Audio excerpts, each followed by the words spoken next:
I just got back from spending 2 incredible weeks in China, and I've got a lot to share with you guys. The food, the culture, the people, but also some things that honestly surprised me, and not all in good way. So in this video, guys, I'm gonna give you some information on how to travel this fascinating country, and also why you should be adding China to your travel bucket list in 2025. In terms of cities, I spent 5 days in the capital city Beijing, 2 days in Shanghai, 1 day in Suzhou, and then 2 days in Chongqing, 2 days in Chengdu, and also 2 days in Xi'an, the old capital. I'm gonna divide this video into different parts. So at first, I'm gonna share with you what I really loved about being in China, and then later on we are gonna deep dive into some of the challenges I faced and what I didn't quite enjoy. What the hell is this? First of all, the metro systems in every city I visited, from Beijing to Shanghai to Chengdu, were honestly better than most major cities I've been to. This might look like a normal metro station. Well, it is, but it's also a residential building in the heart of Chongqing, China. They are modern, spotless clean, and super efficient. The trains run every couple of minutes, and most stations have signs in both Chinese and English, which made navigating super easy even with a language barrier. Also, all the stations have an information center. Of course, English is not widely spoken, but actually you can use like a Google Translate. The only thing is that pretty much each station has a very tight security controls, so you pass like for the metal detector.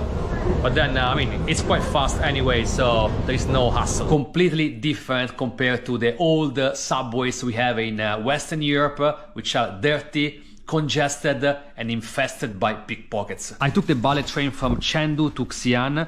Trains are smooth, super quiet, and have plenty of legroom. Train stations are massive. They are more like airports than train stations. Is this a spaceship? Not at all. It's just a normal railway station here in China. We are in Chengdu. This is the East Railway Station. There are 4 of them in Chengdu, just like this. Can you imagine? Looks like an airport. It's absolutely massive. There is an airport-style security check. Passport controls as well as baggage controls like in the airport, but very, very smooth, efficient, very, very kind employees. Some of them also spoke a very good English. Everything moves quickly and efficiently. You scan your ID or passport, pass for a metal detector, and boom, you're good to go. And check out this very well-maintained gardens. There is a massive park actually here, which goes around you know, the whole square, which is one of the most important and most central squares of Shanghai. And I'm really impressed, actually shocked, by how all the parks here in Shanghai, but also in China in general, are very well maintained. You know, check this out. And also it's spotless clean. You know, a city of 25 million people plus all the tourists visiting each year, and the city is very, very clean. That's my first impression as soon as I landed here. Very clean, very well organized, and very peaceful, despite being you know, one of the hectic cities in the world. So in comparison, Rome, which is much, much smaller, it's much, much dirtier and you know, very, very badly managed. One thing that completely amazed me during my time in China was the incredible depth of its history. It's so easy to associate China with rapid development, high-tech cities, and futuristic innovation, and that's definitely part of it. But what really surprised me was how deeply connected the country is in its past. It looks like life here goes at a complete different pace compared to, you know, the other side of Beijing. I would love to speak with someone who lives here. So if you guys live here, or if you know anyone who lives here, just let me know in the comments. Let me know how is the life here. Do you like living here, or would you prefer like being relocated maybe anywhere else? Ni hao. Hello. Ni hao. What is the name of the game? Game?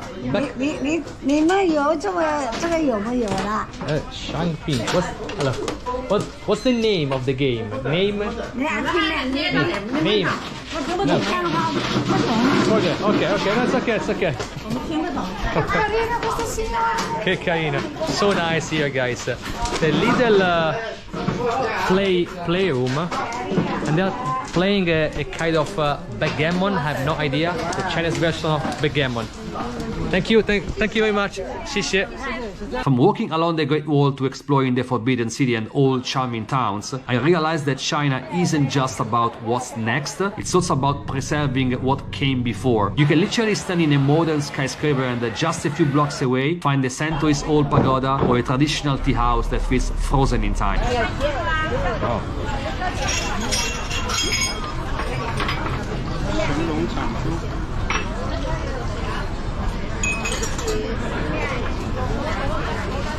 This mix of ancient history and cutting-edge progress left me absolutely amazed. It's like the country is constantly balancing between two worlds and somehow it works beautifully. I used to walk around a lot at night time, even in unfamiliar neighborhoods. Whether it was a crowded city center or a quiet back street in Chengdu, I never felt uncomfortable or unsafe, not once. It's quite late in the night. As you can see, or as you cannot see, it's pitch dark. But having said that, even though I'm like holding my camera in the middle of the street and I'm clearly a foreigner, so potentially a very easy target, I don't feel any danger whatsoever. And yeah, to be honest with you, I mean, I never felt any danger in these 4 days in Beijing.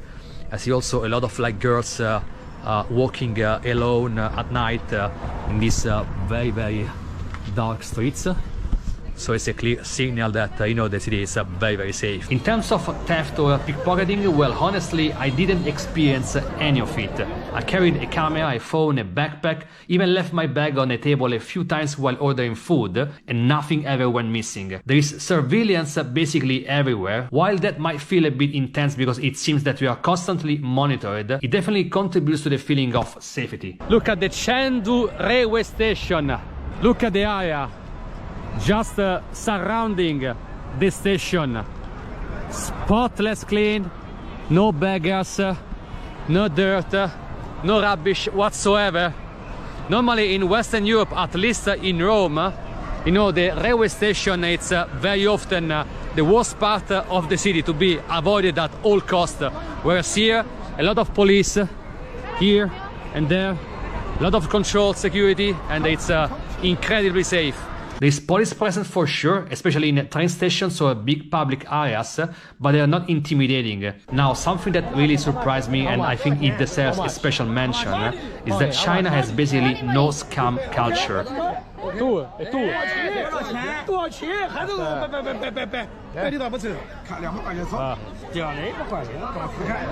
would love to speak Mandarin to understand this gentleman. How much? I've been to 89 countries so far, and in many of them, locals tried to scam me as soon as I landed. In China, did not happen. No one tried to hustle me on the street, and the whole taxi situation is super chill too. I just use Didi, which is basically China's Uber, and prices were fair, clearly shown in the app, and no sketchy detours. Let's talk about money, guys, because I was not expecting to find such an amazing value for money in China, in terms of accommodation, transportation, but also food. In both Shanghai and Chongqing, I stayed in 5-star hotels paying around $100 a night. To put that in perspective, in many parts of Europe, a decent 3-star hotel often costs more than that. So for the same money, I got the full luxury. No, but it's a flat. It's not a room. This is not Very nice here. We have a nice living room, a massive sofa, big TV. My God. Oh my God! Georgiana is super excited. There are 2 beds in here. Super excited. No way, 2 bathrooms. No. Calm down. So, no way, this is too much. big room, top amenities, spa, pool, excellent service. It really felt like getting a premium upgrade for a regular price. In Shanghai, prices were a bit higher, but still way cheaper than places like Tokyo, London, or New York. In terms of transportation, both metro and taxi rides are much cheaper than many other cities in Western Europe. This is how you travel in China in 2025. Check out this very, very nice car. These seats. You also have a small table here. You also have a pad here to, you know, to adjust your seat. Bottle of water, plugs, a massive screen. We are heading to the main train station of Beijing, which is not very close to here, and we only pay $7. Can you believe? So the same service in Western cities like London, Paris or New York would cost like 50 or even like 100 pounds. Food prices are wild. I had full meals for under $3 or $4, and we are not talking about fast food here. We are talking local dishes that were actually amazing. If there is something I will never forget about China, it's the food, guys. Absolutely amazing. Every region has its own unique flavors, ingredients and cooking styles. It's better if I don't smell it. The first bite is for you. And I felt like I was going on a new culinary adventure every single day. From spicy Sichuan hot pot that left my mouth numb to the amazing Beijing duck or the famous burger in Xi'an. The variety is just endless. Wow. Wow. Wow. What really amazed me was how different the cuisine is from what most people outside China think of as Chinese food. It's so much more than just fried rice or sweet and sour chicken. It's rich, diverse and also full of surprises. Alright, so let's see, what did you buy here? You know what, I'm not hungry anymore. Okay, we are ready. Hot. We are ready. Burning hot, guys. Check this out. Oh my god. First time I eat chicken feet, of course in China. What are you doing? Come on. Actually, they're good, right? Huh? Yeah. Oh my. Sorry. Say hello to the camera. Yeah. Not my finger. No. Let's go. What's the taste? What's the taste like? Why? It's very fat, greasy. And it has a kind of like a bit burnt taste, like kind of bacon taste. It's kind of disgusting, to be honest with you. There is this strong sense of community and family in everyday life. In the evenings, people are out in the park dancing, playing games.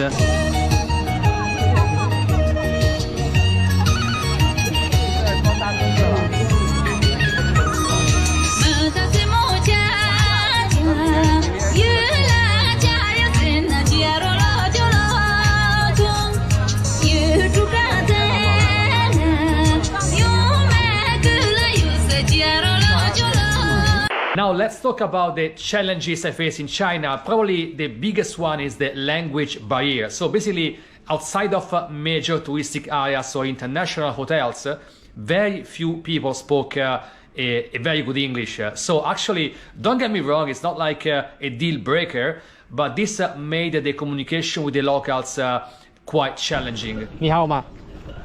What's your name? Name? This? 不能告诉你， 你应该是你 Gabriel.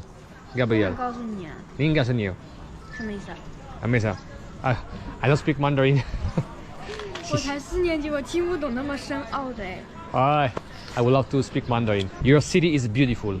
Beautiful. Su. Thank you. Simple things like ordering food, asking for directions, or even reading signs could become a bit stressful. So I found myself relying a lot on translations app or gestures to get by. This? Famous? Okay, famous spot? Okay. 谢谢. Google Translate was my best friend. I use it constantly, whether it was translating a menu, asking for directions, or even having short conversations. The camera function was especially helpful in restaurants or shops, where I could just hover over Chinese characters and get an instant translation. So no English characters whatsoever.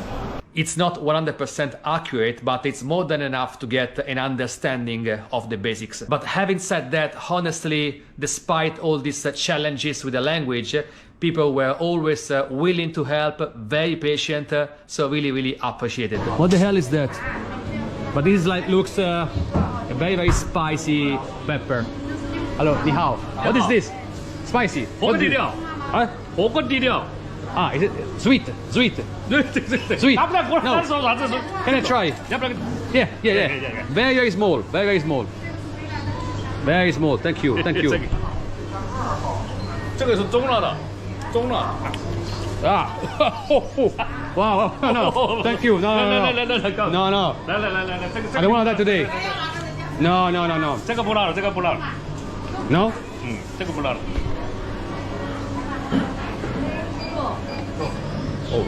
No. You wanna kill me? 谢谢. Ooh. One thing I had to prepare for before coming to China was the Great Fire. A lot of the internet we are used to in the West is blocked there. That includes Google, YouTube, Facebook, Instagram, LinkedIn, Uber, and many other sites. At first, it was a bit of a shock, but I knew about it ahead of time, so I came prepared. You also need to familiarize with the apps that we do not use in the West, such as Alipay and WeChat. And to be honest with you, it was a bit of a hassle linking my credit card to the app. Especially in those little businesses, they only accept either WeChat or Alipay, so no credit card, debit cards. Sometimes they accept cash, so they just provide you with the QR code. Then you have the Alipay app. You just click here, you get this code, and no.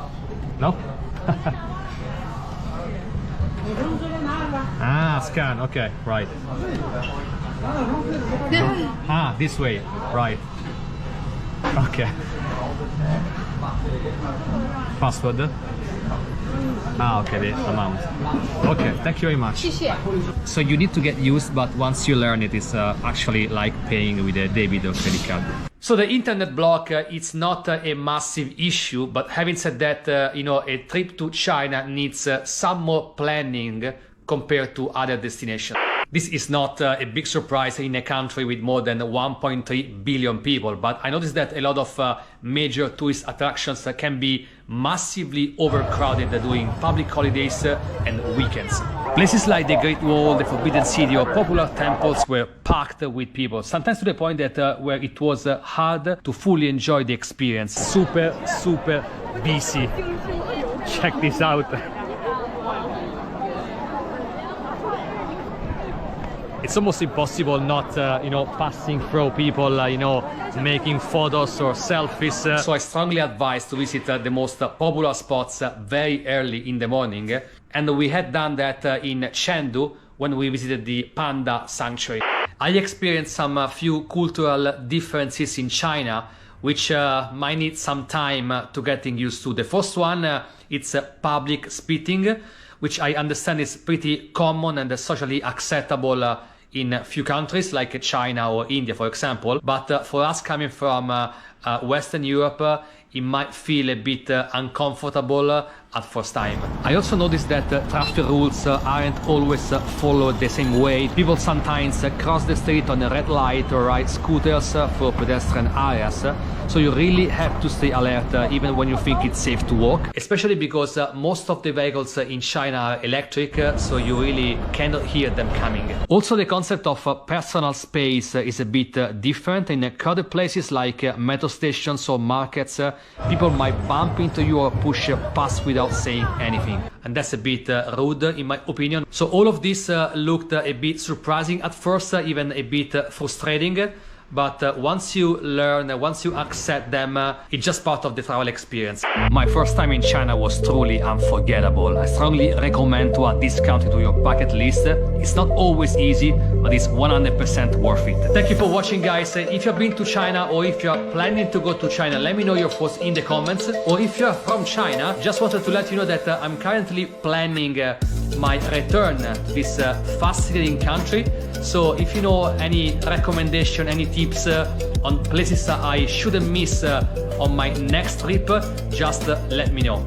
Thank you very much once again. 谢谢 and see you next time. Bye.